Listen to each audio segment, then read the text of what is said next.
देखिए, यूट्यूब पर हम लोग की क्लासेस चल रही है।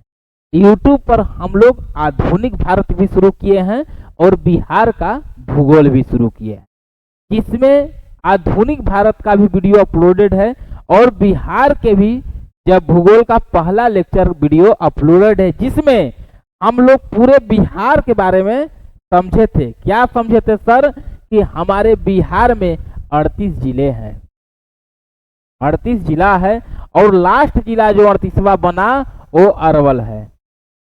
और इन 9 प्रमंडल हम लोग देखे थे। 9 प्रमंडल कौन कौन देखे थे? 9 प्रमंडल में विभाजित है बिहार के 38 जिला, यानी कमिश्नरी। यही 9 कमिश्नरी में विभाजित है और कमिश्नरी 9 प्रमंडल का नाम आप लोग एकदम याद कर लिए होंगे। कौन कौन प्रमंडल हम बताए थे आपको?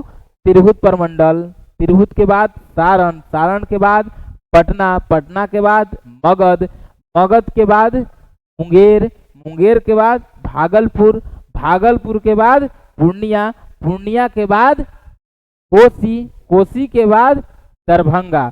1 2 3 4 5 6 7 8 9 प्रमंडल के अंदर हम लोग सब पढ़ लिए थे। तो सर ये वीडियो कहाँ है? तब बार बार नहीं बताएंगे कि कहाँ है।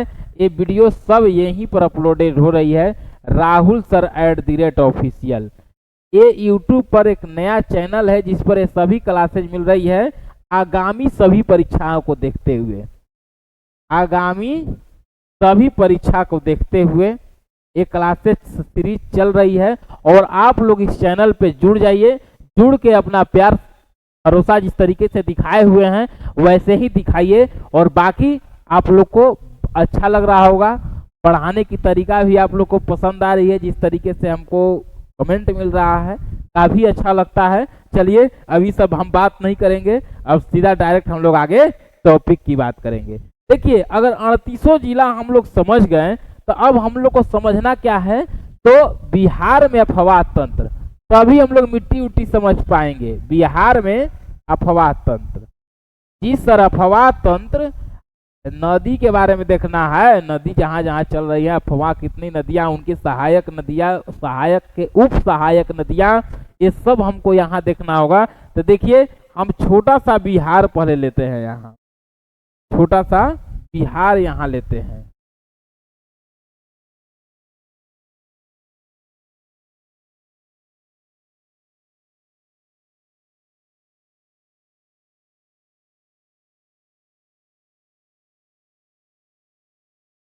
ये मान लीजिए कि बिहार है, नहीं है तब वो मान लीजिए, इसलिए कि मान लेते हैं कि यक्स है, पर पूरे गणित खत्म हो जाता है। ठीक है, देखिए मान लीजिए कि बिहार है।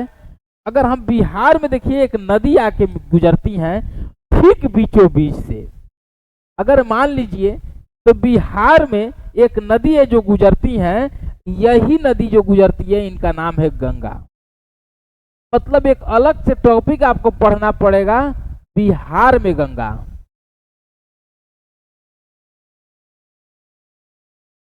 बिहार में गंगा, अरे बोलिए, बिहार में गंगा। देखिए गंगा नदी के बारे में समझिए कि क्या भारत के प्रत्येक राज्य से गंगा नदी हमारी गुजरती हैं? सवाल तो पहले यहाँ है। जी सर नहीं। तो कहाँ कहाँ से गुजरती है? आपको पता है कि उत्तराखंड से निकलती हैं, उत्तराखंड से निकल के उत्तर प्रदेश में आती हैं, उत्तर प्रदेश से निकल के कहाँ? बिहार में आती हैं, और बिहार के बाद बंगाल में, झारखंड में जाती हैं। साहिबगंज जिला में 5 किलोमीटर तक गंगा जी हैं। उसके बाद साहिबगंज जिला से ही निकल जाती हैं और कहाँ? बंगाल चल जाती हैं। और बंगाल से ही फरक्का बांध से 2 धारा, एक नीचे की तरफ हुगली बन के बंगाल की खाड़ी में, और एक सीधा फरक्का बांध से बांग्लादेश में जाके पद्मा बन जाती हैं। समझ गए? अब देखिए सर कहाँ कहाँ से गुजरती हैं। तो पहला मान लेते हैं हम, कहाँ? तो उत्तराखंड। अब ध्यान रखिए थोड़ा सा, बिहार से पहले समझिए कि कहाँ से आ रही हैं। उत्तराखंड के बाद उत्तर प्रदेश, उत्तर प्रदेश के बाद उत्तर बिहार, बिहार के बाद, बिहार के बाद झारखंड,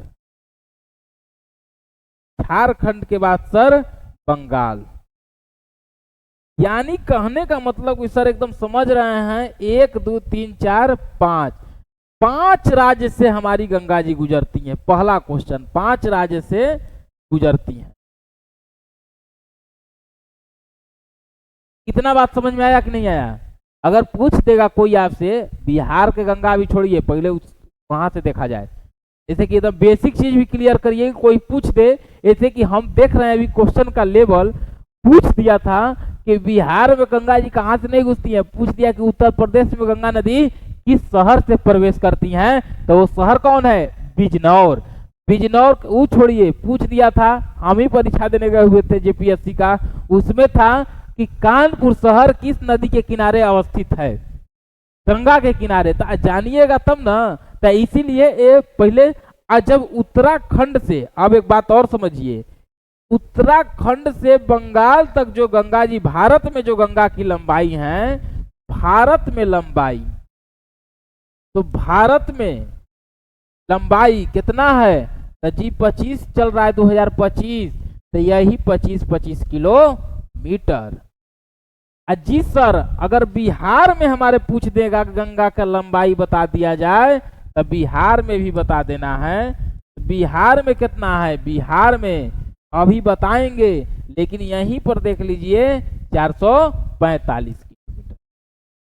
बेसिक चीज हम पहले खत्म करिए। गंगा नदी भारत में 5 राज्य से होकर गुजरती है, एकदम याद हो गया। 5 राज्य से होकर गुजरती हैं, उत्तराखंड, उत्तर प्रदेश, बिहार, झारखंड और बंगाल। ठीक है। भारत में गंगा नदी की लंबाई 25 किलोमीटर, बहुत बढ़िया है। 2025 में हम लोग चलिए रहे हैं, 25 दो बार लिख देना है, 25 किलोमीटर। बिहार में गंगा की लंबाई मतलब सर, मतलब बक्सर से गंगा जी घुसती हैं, और यहां पर एक जगह जो है, यहां पर ये जो जगह है, यहां की जगह है कटिहार। अभी 2 मिनट खाली समझिए, बक्सर टू कटिहार, अरे बोलिए, बक्सर टू कटिहार, ये गंगा जी का लंबाई कितना है? तो यही 445। ये पांचों का लंबाई सर कितना है? तो 25 किलोमीटर। बताइए, कहीं कोई दिक्कत इतना बात समझने में? बिहार स्पेशल चल रहा है, लेकिन उधर की भी बात कर लिया जाए। ये नहीं समझिएगा कि सर बिहार में अफवाह तंत्र डाले उधर, तो मेन जहां से निकल रही है उनको भी समझिए। ये छोड़ के अगर पूछ देगा उत्तर प्रदेश में गंगा नदी कहां से प्रवेश करती है, नहीं बता पाइए। उत्तर प्रदेश में कहां से गंगा जी बिहार के लिए घुस जाती है, कौन अंतिम जगह है? तो बलिया से उत्तर प्रदेश खत्म हो जाता है। बलिया के बाद वही एक बक्सर के पास एक जगह है चौसा, अभी हम बताएंगे, यहां से गंगा जी घुसती हैं। अब एक बहुत बढ़िया क्वेश्चन है कि जिस तरीके से, दूसरा पेज वो लेते हैं, जिस तरीके से हम लोग देखे कि ये उत्तर प्रदेश है, तो कुछ शहर उत्तर प्रदेश का याद रखिएगा, जिस शहर में उत्तर प्रदेश में गंगा, उत्तर प्रदेश में गंगा, अगर कुछ शहर को याद रखिएगा तो यहां पर याद रखिएगा बिजनौर को, और यहां पर याद रखिएगा बलिया को। बलिया को मतलब कि जिस तरीके से हम कटिहार और बक्सर लिखे थे, मतलब कि कटिहार से, बिहार से बाहर निकलती थी गंगा जी और बक्सर से प्रवेश करती थी, तो उत्तराखंड से बिजनौर से गंगा जी प्रवेश करती हैं। कहां? उत्तर प्रदेश में। कहां से निकल जाती हैं? तब बलिया के बाद यही बक्सर आ जाएगा और वहां से घुस जाएंगे। तो कुछ शहर जो डायरेक्ट आपसे पूछ सकता है, जो गंगा के किनारे अवस्थित है यूपी में, तो यहीं पर आप देखिए फर्रुखाबाद, फर्रुखाबाद के बाद कन्नौज, कन्नौज के बाद कानपुर भी देख लीजिए, ये भी गंगा के किनारे ही है। कानपुर के बाद मान लीजिए प्रयागराज, ये सब गंगा नदी के किनारे अवस्थित शहर हैं, इसीलिए लिख रहे हैं। प्रयागराज के बाद क्या लिखा जाए? कानपुर, प्रयागराज, वाराणसी, वाराणसी के बाद लिख लीजिए गाजीपुर, और ये गाजीपुर के बाद बलिया। एक बात और ध्यान रखिए कि यही बलिया ऊपर गाजीपुर के बाद यहीं पर एक इधर से एक नदी है और यही नदी है सरयू, इसी के किनारे अयोध्या शहर है। अयोध्या गंगा जी के किनारे नहीं है, अयोध्या सरयू के किनारे है, समझ गए। लेकिन अगर इतना शहर डायरेक्ट आपसे पूछ देगा तो ये याद रखिएगा उत्तर प्रदेश का कि सब गंगा के किनारे अवस्थित शहर हैं। कौन कौन? बिजनौर, फर्रुखाबाद, कन्नौज, कानपुर, प्रयागराज, वाराणसी, गाजीपुर, बलिया, सरयू के किनारे अयोध्या और लखनऊ। देखिए बहुत बढ़िया, बहुत बढ़िया। अब हमको बताइए कि एक और यहाँ लखनऊ किस नदी के किनारे है? जैसे कि बड़ा शहर है तो वो भी पूछ सकता है आपसे, तो लखनऊ भी गंगे याद रखिएगा कि गोमती हो जाएंगी। गोमती के किनारे लखनऊ, सरयू के किनारे अयोध्या। बाकी इधर बिजनौर से गंगा जी प्रवेश करती हैं और बलिया से गंगा जी निकल जाती हैं। अब आया जाए हम लोग मेन बातें पर। ठीक जिस तरीके से उतना शहर में वहां घुस रही हैं, तो यहीं पर भी कुछ शहर है जो कि बिहार में भी क्या 38 जिला में गंगा जी है। सर 38 जिला में गंगा जी बह रही हैं, बिहार में प्रवेश कर रही हैं? तो जी सर नहीं। ये डायरेक्ट आपसे क्वेश्चन पूछ सकता है आपसे एग्जाम में कि 38 जिला में से सिर्फ 12 जिला ही है जहां गंगा जी प्रवेश करती हैं। समझ रहे हैं हमारे बात को? गंगा जी प्रवेश करती हैं। जी सर कौन कौन बताया जाए? तो आइए शुरू किया जाए। देखिए बक्सर के बाद यहीं पर है एक जगह चौसा, पहले बिना मैप का समझिए। बक्सर से ठीक आगे बढ़िएगा, यहीं पर है सारण।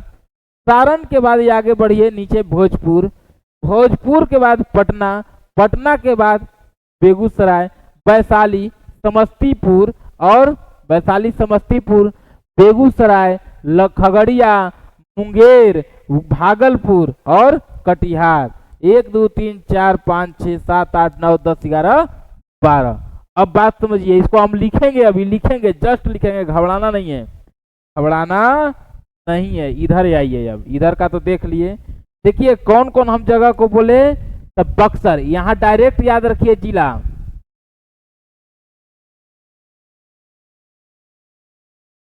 बिहार में गंगा नदी किस जिले से? बिहार में गंगा नदी का जिला, बिहार में गंगा नदी जिला से प्रवेश करती हैं, जिला में प्रवेश। ये पहला चीज हम बताएं कि 12 जिला में जाती हैं। पहला, दूसरा, तीसरा, चौथा, पांचवा, छठा, सातवां, आठवां, 9वां, 10वां, 11 और 12। अभी हम नाम बताएं, अरे अभी हम नाम बताए थे। देखिए पहला तो बक्सर आपको याद होगा, बक्सर आपको याद होगा, बक्सर। बक्सर के बाद मान लीजिए सारण, सारण के बाद भोजपुर, भोजपुर के बाद आपको पटना, ऊपर में फिर वैशाली, वैशाली के बाद समस्तीपुर, समस्तीपुर के बाद फिर ऊपर में बेगूसराय, फिर यहाँ ले लीजिए खगड़िया, फिर ले लीजिए मुंगेर, फिर ले लीजिए लखीसराय, फिर ले लीजिए भागलपुर, फिर ले लीजिए भागलपुर के बाद ब्राह्मा, कटिहार। बताइए कहीं कोई दिक्कत है? अभी तक जितना चीजें चली कहीं आपको समस्या आ रही है? अब आइए थोड़ा सा यहाँ आया जाए, यहाँ आया जाए। अब देखिए थोड़ा सा हमारे साथ, देखिए ये जो बक्सर है यहाँ, यही गंगा जी चल रही है बक्सर में।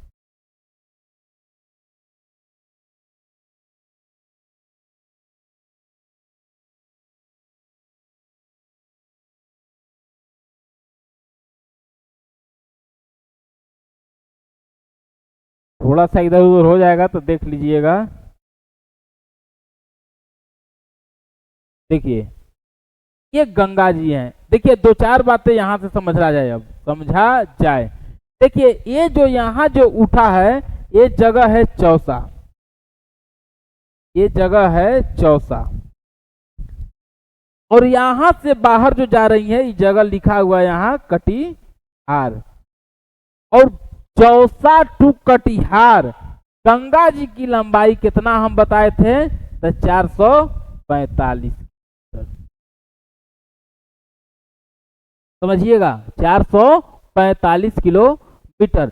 अब देखिए, गंगा जी जैसे ही घुस रही है बिहार में, देखिए बक्सर के तो ऊपर कोई जिला नहीं है, लेकिन घुसने ही के साथ सारण और भोजपुर देखिए सीमा बना रही हैं, सारण और पटना सीमा बना रही है, वैशालीपुर ये यहां से रहेगा, देख लीजिएगा, वैशाली पटना, ठीक समस्तीपुर पटना, फिर इसी तरीके से आपको ये यहाँ जा रही है। 12 जिला आपको याद हो गया होगा। अब देखिए कुछ सहायक नदियां हैं गंगा की, तो देखिए उससे पहले सहायक से पहले ये समझिए कि देखिए बिहार हमारा ये ऊपर में हो जाता है उत्तरी बिहार,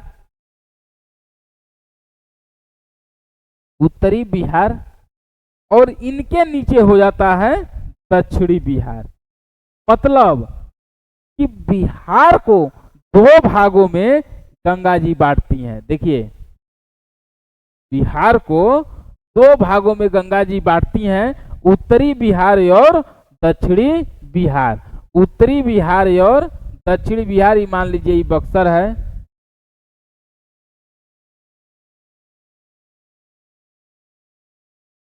ये मान लीजिए।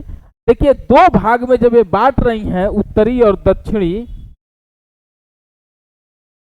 दक्षिणी और उत्तरी, तो देखिए उत्तर में ही हिमालय है, याद है ना।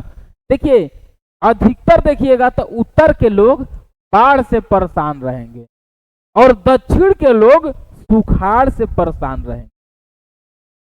देखिए नदी जो उत्तर में आएंगी हिमालय के पर्वतीय क्षेत्र से, वो नदियां सदा वाहिनी है, सदा वाहिनी, अरे सदा वाहिनी।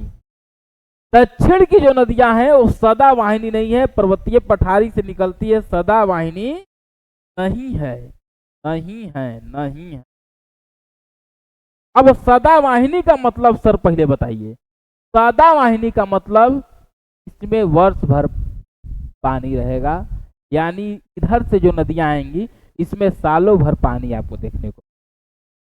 दक्षिण बिहार में जो नदियां आएंगी जो सदावाहिनी नहीं है, नामे से पता चल रहा है, इसमें वर्ष भर पानी नहीं रहेगा। जब वैसा पानी बढ़ेगा, बरसात आएगी तो ये नदियां में पानी रहेगी, अन्यथा ये नदियां सूखी हुई रहेगी। समझ गए? इन लोग बाढ़ से परेशान इसीलिए लोग रहता है, ये बात समझ गए। अब आइए हम लोग कुछ नदी मिलाते हैं। देखिए यहीं पर एक नदी जो हम बताए थे, यही सिवान सारण के यहाँ एक जगह है छपरा। इसी छपरा में एक नदी इधर से आके मिल रही है, यूपी का बॉर्डर हल्का टच करते हुए, बनाते हुए, और ये नदी कौन है? तो ये नदी है सरयू। इन्हीं का नाम है घाघरा। घाघरा का मतलब हो गया, जब देखिएगा सरयू नदी को तो इनका पानी घड़ घड़ घड़ घड़ आवाज करके चलते हैं, इसीलिए हो गया सरयू, घाघरा कहते हैं। अब देखिए गंगा नदी का पहले ही समझिए कि हम लोग का क्या है, नॉर्थ, ईस्ट, वेस्ट, साउथ और वेस्ट। मतलब हम लोग उत्तर बिहार की नदियां देख रहे हैं, मतलब नॉर्थ, उत्तर पश्चिम बिहार में तो पहली सहायक नदी कौन है? घाघरा। ये बात समझ गए? ठीक उसी प्रकार से इधर किशनगंज में एक नदी आती है, उधर कहां से निकल के? दार्जिलिंग का नाम सुने हैं? खूब जाते हैं दार्जिलिंग लोग घूमने के लिए, सुने हैं? तो दार्जिलिंग से नदियां निकलती हैं, दार्जिलिंग, दार्जिलिंग बंगाल उधर होते हुए किशनगंज में निकल, घुसते हुए किशनगंज के लोग परेशान रहता है, लेकिन एक गंगा में नहीं मिलती हैं। देखिएगा ये गंगा में मिल रही हैं, कौन? घाघरा, लेकिन ये गंगा में नहीं मिल रही हैं। ये देखिए निकल जा रही है किशनगंज में, यह नदी से बाढ़ आता है। नदी का नाम बता सकते हैं आप लोग? हमको पता है कि आप लोग बता दीजिएगा कि नदी का नाम है महानंदा। महानंदा महानंदा नदी। देखिएगा महानंदा और महानदी में कंफ्यूज नहीं होइएगा। महानदी अगर बोल देगा तो महानदी उड़ीसा का एक नदी है, इसीलिए महानंदा देखिएगा, ठीक है, समझ में आ रहा होगा। चलिए इधर से महानंदा हो गई।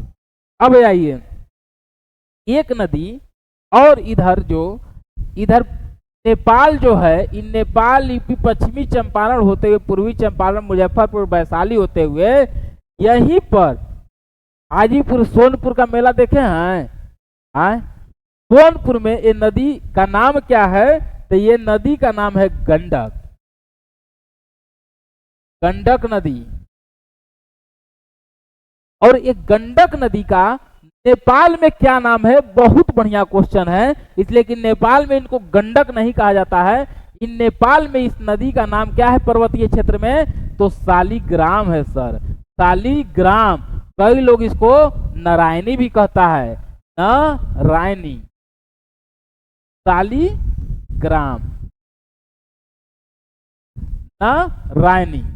ये नदी नेपाल के पर्वतीय क्षेत्र में नाम है, लेकिन पश्चिमी चंपारण से इस नदी का नाम गंडक नदी हो जाता है। और यही गंडक, यहीं पर आपको सोनपुर का मेला लगता है। सोनपुर का मेला मतलब आप लोग को पता है कि सोनपुर का मेला यही गंडक और किसके, तो गंडक और आपको ये गंगा नदी के तट पर, यहाँ पर जहाँ मिलती है ये गंडक, यहीं पर सोनपुर का मेला लगता है। और ये कब लगता है, बहुत बढ़िया क्वेश्चन है, बीपीएससी में कई बार पूछ चुका है, कब लगता है, कार्तिक पूर्णिमा में।